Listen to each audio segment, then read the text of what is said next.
Hello student, आज का topic है uses of anti arrhythmic drugs. तो आज हम एंटी एरिथमिक ड्रग्स के बारे में पढ़ेंगे। तो classification of anti arrhythmic drugs. There are 4 established classes of anti arrhythmic action. The original began Williams classification with 4 classes, now incorporate ionic mechanism and receptor as the basis of more complex silicon Gambit system for antiarrhythmic drug classification. जैसे कि हम इस slide में एंटीएरिथमिक drug की classes के बारे में पढ़ेंगे, जिसमें क्लास ए 1 class 1B 1C second third fifth like classes के अकॉर्डिंग इसको डिवाइड किया गया है।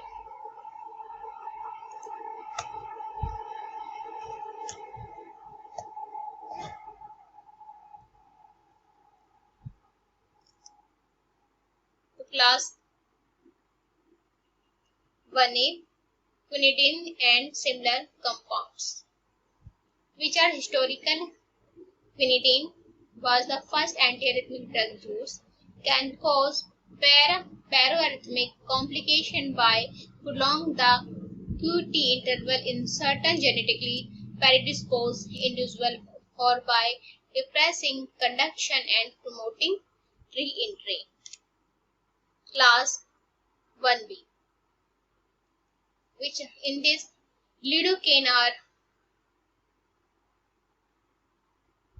Class 1B agent act selective on disease or ischemic tissue where they are thought to promote conduction block, thereby interrupting re-entry circuit.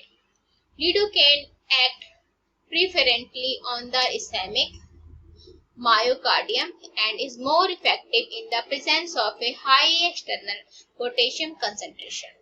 Therefore, hypokalemia must be corrected for maximum efficiency, and this intravenous drug has no role in the control of chronic recurrent ventricular arrhythmias and no value in treating supraventricular tachyarrhythmias.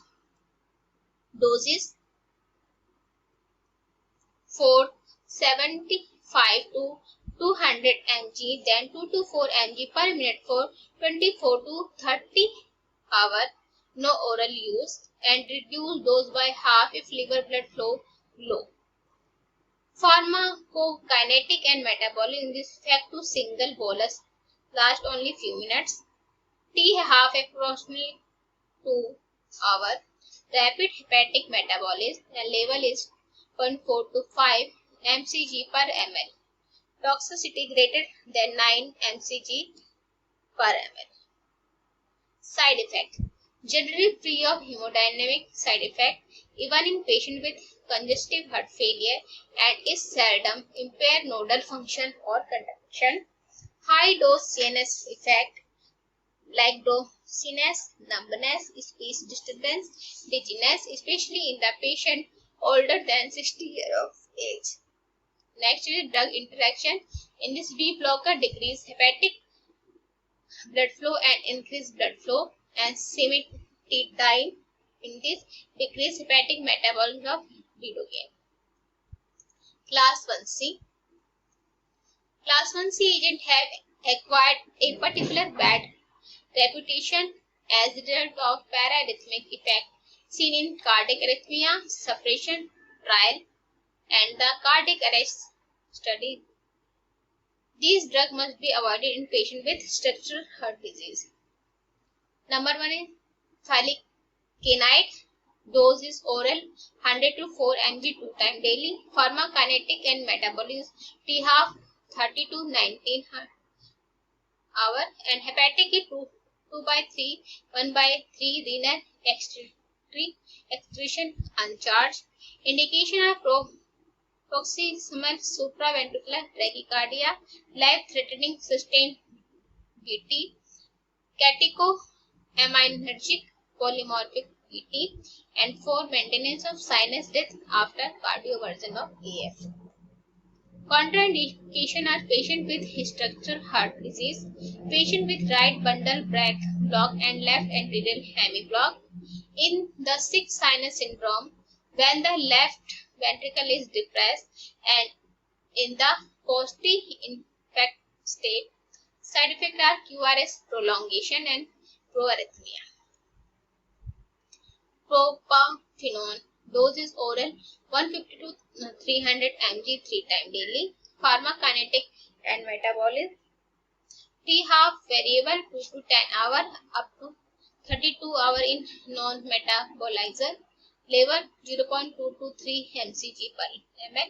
Indication are life-threatening ventricular arrhythmia, suppression of supraventricular arrhythmia, including those of WPW syndrome and recurrent atrial flutter or fibrillation.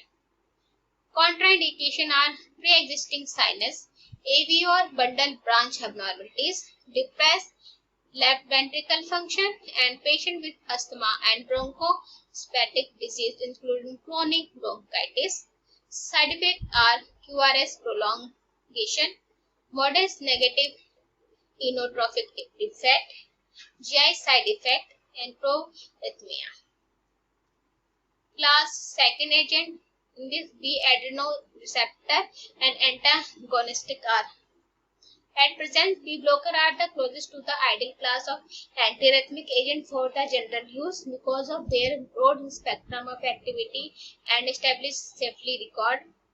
Furthermore, use of B blocker in combination with other arrhythmic agents may have synergistic role and can reduce the proarrhythmic effect. Next is mixed class third agent, amiodarone and sotalolone. Amiodarone lengthens the effective period by prolonging APD in all cardiac tissue, including bypass tract. Amiodarone makes the action potential pattern more uniform throughout the myocardium, thereby opposing EP heterogeneity that underlying some serious ventricular arrhythmia. Incidence of torsidsad with amiodarone is much lower than expected from its class third effect. The weak calcium antagonistic effect may explain bradycardia and AV nodal inhibition at the relatively low incidence of torsids D-funds. Doses are oral loading dose 1200 to 1600 mg daily, maintenance 200 to 4 mg daily, IV 150 mg over 10 minutes, then 360 mg over 6 hours, then 540 mg over remaining 24 hours, then 0.5 mg per minute. For AMI or after cardiac surgery, 5 mg per kg over 20 minutes, 500 to 1000 mg over 24 hours, then orally, and then 0.5 mg per minute. Caution: be aware of risk of hypotension with intravenous amiodarone, and generally intravenous amiodarone is used for 48 to 96 hours while oral amiodarone is instituted. Indication: VT, VF, AF, arterial flutter. Amiodarone is probably most effective of the variable drug to prevent recurrence of paroxysmal AF or flutter and reasonable choice of patient with structural cardiac disease of CHF. AF in WPW syndrome, others as PTS. Contraindication is severe sinus node dysfunction with marked sinus bradycardia, syncope, second or third degree heart block, now non-hypersensitivity, cardiogenic shock, and severe chronic drug disease. Side effect is sinus bradycardia, QT prolongation, hypothyroidism, hyperthyroidism, pulmonary toxicity, hepatotoxicity, optical neuropathy, blue-gray screen, photosensitivity, peripheral neuropathy, and testicular dysfunction. Thank you.